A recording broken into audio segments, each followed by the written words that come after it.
So have you ever just watched a film and just shrugged it off? But for some reason, every day after that, what you watched would still find its way in your minds. It gets to the point that you're almost haunted by it. You start to question if what you even watched was real, and whether or not you're going insane. Okay, maybe that last part was a bit much, but if one such film came close to that, it would have to be the 1999 film Taboo, also titled Gohatto. And this is a film that just really haunted me so much that I decided to rewatch it and even do another review on it. And ultimately, I'm just hoping to discover what it was about the film that really just got to me and haunted me. I'm also doing this out of respect for my friend Jtiilton. And I do admit that my original review was more so a first reaction. It definitely wasn't what I consider my standard, and I apologize for that. Honestly, the first time I watched it, I was really just too hasty in my judgment. Also, too, I was watching a pretty low quality stream of it. It was dubbed in French for some reason. So this time I decided to get serious, and I purchased a proper DVD from eBay. And I sat down and rewatched it almost exactly a year since I first saw it. And I will say, this time I definitely got more out of it.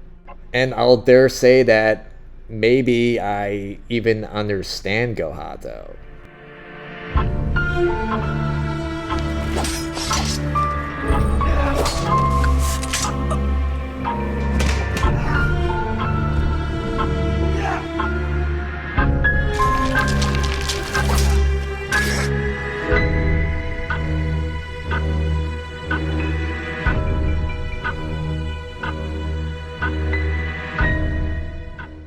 So it definitely goes without saying that director Nagisa Ōshima was a rebel of the Japanese cinema, and this was in the 1960s and 70s. His most famous film was no doubt In the Realm of the Senses, 1976.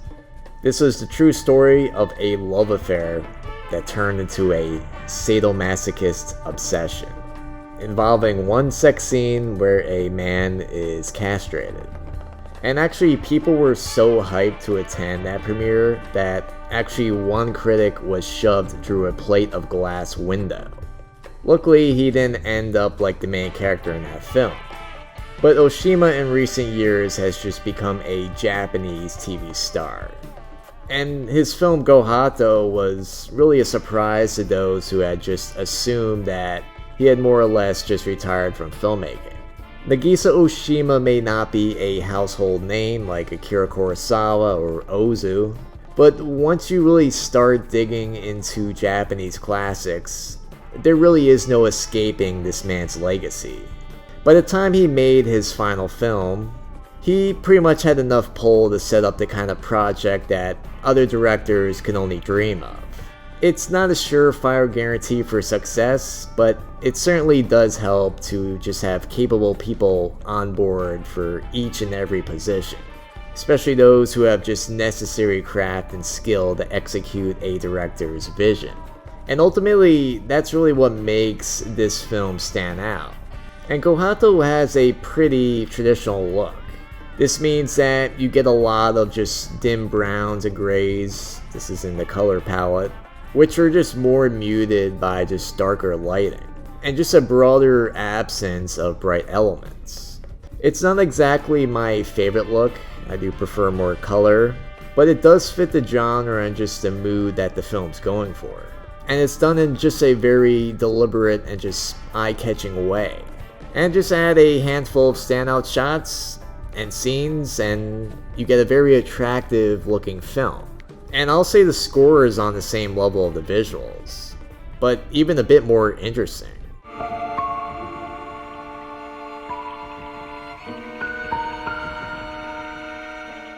Ōshima worked together with Ryuichi Sakamoto. This is one of the most notable Japanese composers of all time. And I gotta say, his score just really makes a difference with this film. It pulls away from more of the traditional Japanese music that we usually get, and it replaces it with just Sakamoto's personal signature sounds. And I'm already just a really big fan of this composer, but even the average listener should just instantly be able to recognize his music. It's very signature.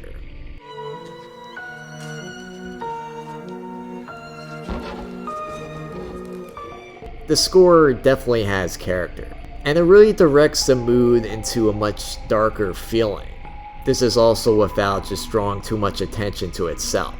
Music is something that I take big pleasure in, so I really couldn't have asked more with this. But the cast is probably one of the film's biggest perks.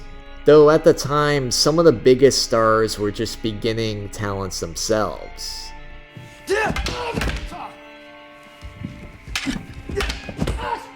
You get Takeshi Kitano, who's one of the most recognizable faces in Japanese cinema. And here he kind of leads the cast and even the story. But it's really the combination of Tadanobu Asano and Ryuhei Matsuda, and they're the ones that really stand out the most. And I'm just a really big Asano fan, and I thought he was outstanding in this. But my only complaint is that he really didn't get enough screen time in this. In fact, the entire middle he's pretty much absent, even though he still very much is in the story and is talked about. But I definitely thought that was a miss not having enough of him. But it's really Matsuda who stands out the most when you just walk away from this film. He really is the most unforgettable thing about this film, and this was pretty much what launched him. And even though he'd go on to make a pretty good career for himself, this was still the most memorable role he ever did.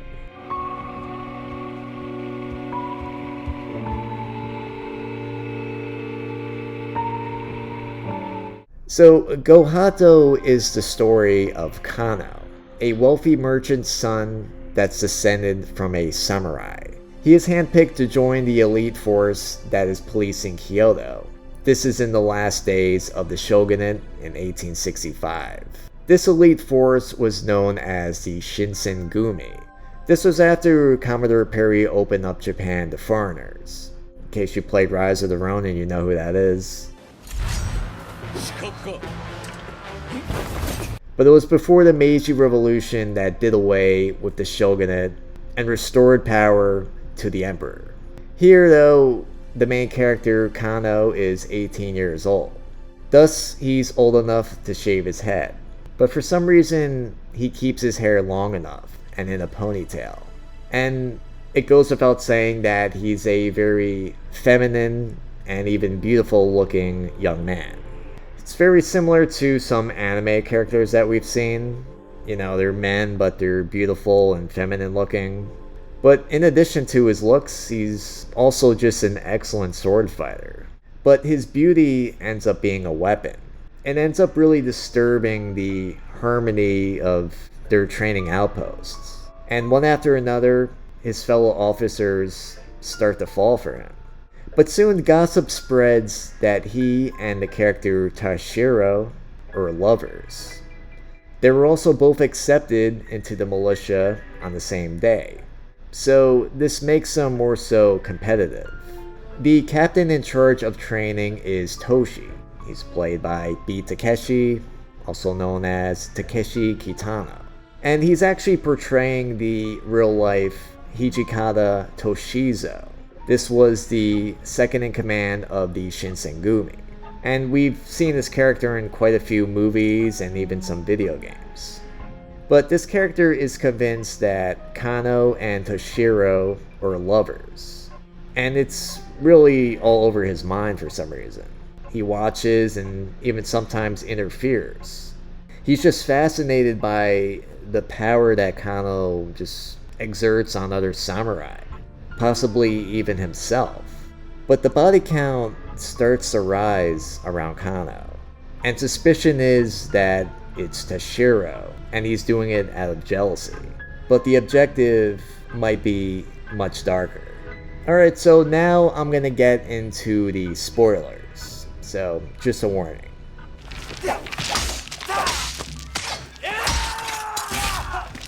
So part of what haunts me so much about this film, I believe, is just the questions that it leaves you with.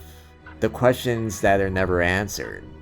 The unanswered questions that are just stuck in your mind forever after watching this. And one example of this is that you never really know who is doing the killings. For some reason, the film just didn't want to give you that answer.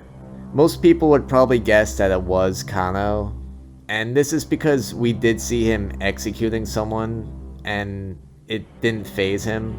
In fact, he killed the person with very little effort. And I've discussed this with my friend Jtiilton, and both of us suspect that Kano may not even be human. Instead, he may be some kind of spirit. Maybe just a fox spirit that's deceiving everyone. And fox spirits are very prevalent in Japanese folklore. And when you watch it with this in mind, it definitely makes it more unsettling. This is just in the unsettling nature in which Kano behaves. Like I said, he's just unfazed by everyone and everything around him, no matter what's going on. And he never really reacts to anything. And you could argue that this is a weakness of the film. That is a good possibility. This was Ōshima directing his first film in 14 years. Perhaps he just found an actor with the physical look that he wanted him to play. And maybe the director was just content with that. And his camera really does just regard Kano as more of an object of beauty, more so than an actual person. And maybe the film isn't really about Kano, and it's more so just the effect that he has on others around him.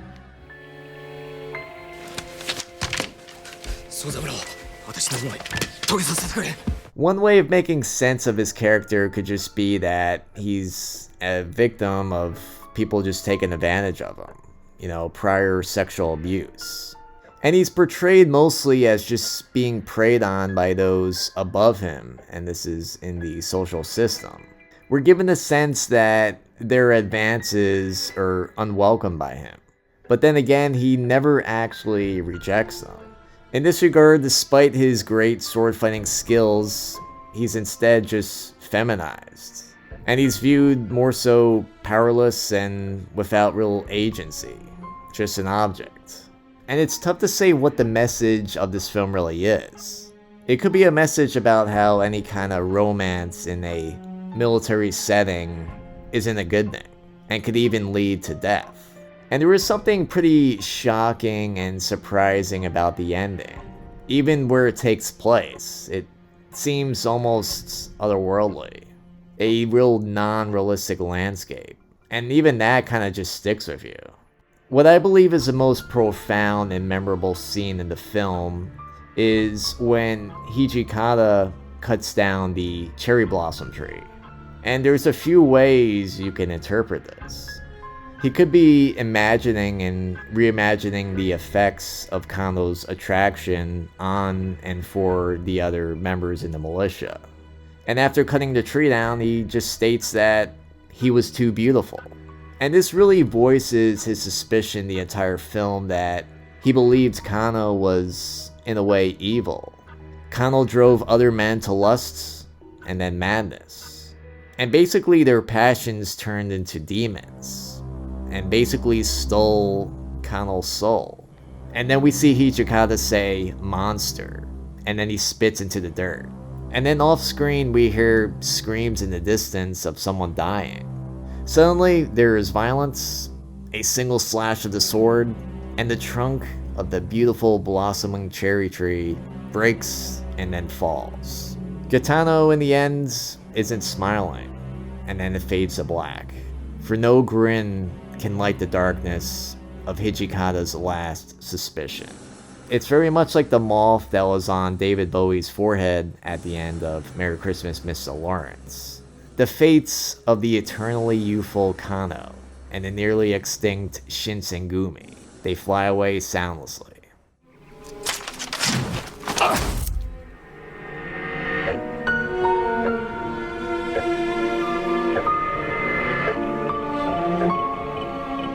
So even though Taboo is relatively open and straightforward about its themes, the actual imagery remains pretty tame.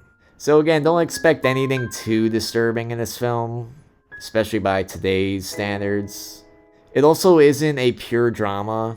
Õshima really just peppers the story with a little action and some added intrigues. This really isn't some Brokeback Mountain with samurai that people make the film out to be. It really is much more than that. But in the end, I am happy with Oshima's choices, as it definitely makes the film a little less predictable. And it definitely kept me interested, and like I said, it's a very memorable film. You won't be able to forget it. So hopefully this time I did a better job just tackling what this film's all about. I believe what haunts me so much about it could really just be a number of things. It's its haunting atmosphere, definitely the score, and even just the bizarre premise. It's an unusual story, but more so just the questions that are left unanswered. True fear comes from the unknown, and this film definitely has a lot of unknown stuff in it. In the end, there is no real way to fully understand Taboo, and that's why it just stays in the minds of viewers all these years later. Perhaps more movies would be more memorable if they didn't answer everything and just took some cues from this one. But unfortunately, no matter what, I believe that Taboo will forever just be that gay samurai flick. But like I said, there's a lot more to this film than just that, and it's kind of unfair that it's just gonna be labeled. Õshima really just delivers a very polished and even accomplished film, offering very interesting cinematography, a haunting score, great performances, especially in its main casts, and a really intriguing plot. Most importantly, Nagisa Ōshima's last film is worth watching. So please check it out when you get the chance. I want to once again thank my friend Jtiilton, and I want to thank all of you for watching. Thank you.